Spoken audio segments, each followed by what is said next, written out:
Hi, I'm Patty Ann Brown, and you are in the strategy room. President-elect Donald Trump is back at war with the New York Times, pushing back on the paper's claim that his transition into the White House is not going smoothly. Here to weigh in, Democratic strategist Joe Listingy and Republican strategist Charmaine Yoest. Welcome to both of you. Thanks, Patty Ann. So let's take a look at Trump's latest Twitter storm. It started around 7 a.m. on Wednesday morning. Quote, "The failing at New York Times story is so totally wrong on transition. It is going so smoothly. Also, I have spoken to many foreign leaders. I have received and taken calls from many foreign leaders despite what the failing New York Times said. Russia, UK, China, Saudi Arabia, Japan, Australia, New Zealand, and more. I am always available to them. The New York Times is just upset that they looked like fools in their coverage of me." All right, Charmaine, your thoughts? Well, look, the Democratic Party, after losing this election, is using the media to attack the incoming administration. And frankly, I think it's a really, really disgraceful spectacle to see these made-up stories that they're planting in the media under the guise of anonymous sources and this whisper campaign about the transition. We're only 1 week out from winning the election.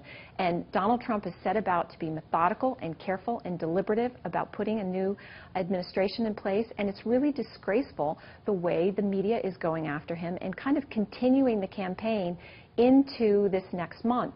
This transition is on every bit as much of a fast track as any other administration has been. They're not behind. They're making really good progress.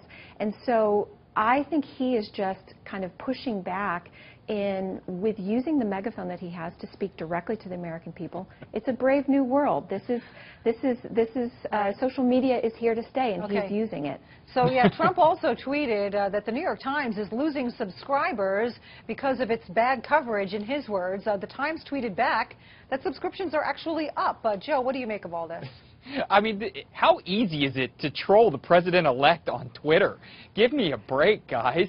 He's got bigger fish to fry than the New York Times. The New York Times is a free news outlet. They are allowed to report under the First Amendment whatever they feel is credible. They have to answer to a board of editors. They have to answer to their subscribers, and that is what they are doing. To go after the free media right now and blame this on Democrats is preposterous. The president-elect needs to start focusing on the real enemies of this state, which would be countries like Russia and ISIS, and he's out there attacking the New York Times. I am actually kind of tired of lowering the bar for the president-elect right now. He has got the job. No one's arguing that he is not going to be president. Now he needs to start actually doing the job and being the leader this country needs. And going after newspapers and reporters was fine during the campaign, but it is not what the president should be doing now. Okay, that is our topic right now, though, which is the kind of war between Trump and the Times. And the Times posted a letter to its readers a few days ago. The publisher and executive editor called the election result unexpected and said, "We aim to rededicate ourselves to reporting honestly, striving to understand and reflect all perspectives."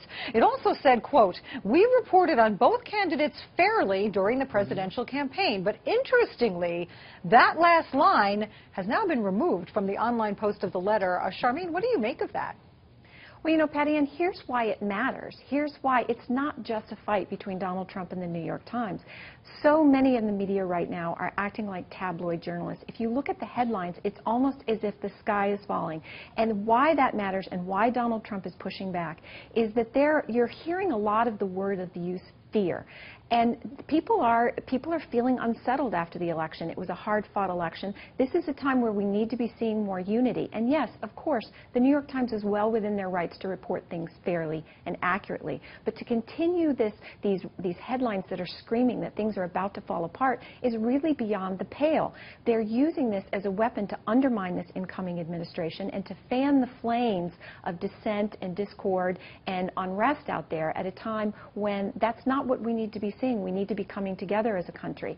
Sure, report fairly, but don't fan the flames of unrest.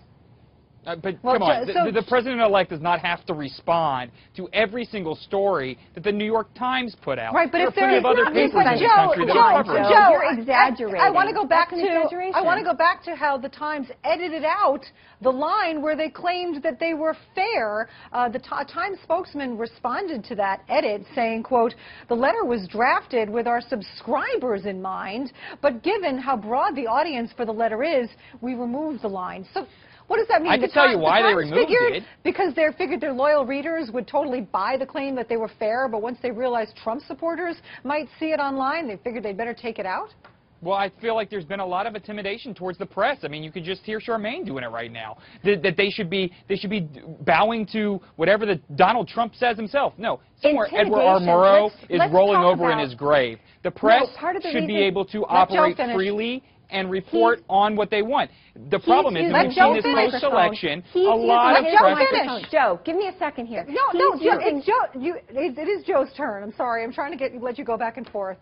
No, I understand. No, listen, look, I feel from our perspective, and Charmaine and I disagree because we're both on different sides of the aisle on these issues.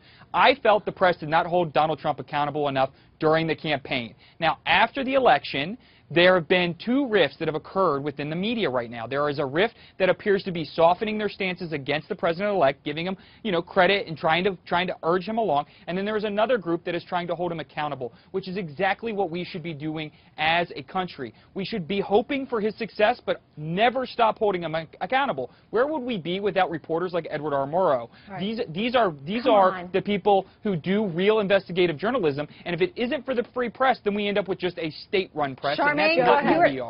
You're not describing the reality, Joe, of what's going on out there. You have a president of the United States who is traveling overseas and saying to international audiences that we have a new president-elect who doesn't have the temperament to govern. He is saying that the president agrees with our alliances. That kind of thing is outrageous. Reassuring the world. What are you talking about, Joe, come on.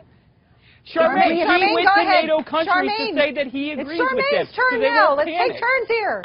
Charmaine. So, should we be surprised at all when the president is using his bully pulpit to take pot shots, really tacky, beneath him kinds of pot shots at the incoming president-elect? Good grief, Petty Ann, they didn't even do the traditional two-couple picture at the White House. That's how petty this outgoing president is being. That was because for Donald Trump to dodged the press pool. Joe, let me finish. So for Donald Trump to wake up in the morning and to shoot off a text to accurately represent his own position, I don't think it's surprising. So, Charmaine, just for a second here, you're saying the guy who has been dodging the press poll and did it just last night again is not responsible for the press not covering him? He has made it a concerted effort. No, I'm saying that the president of the United States is being petty and taking pot shots at him. And I'm getting a wrap, guys. Did he avoid the press last night, right? All right. He did. Getting a wrap on both of you. Thank you both so much, Joe. Thanks, Betty Ann. We will have plenty more of these to talk about it, so stay tuned. And for complete political coverage, stay with FoxNews.com. I'm Patty Ann Brown. Thanks for watching.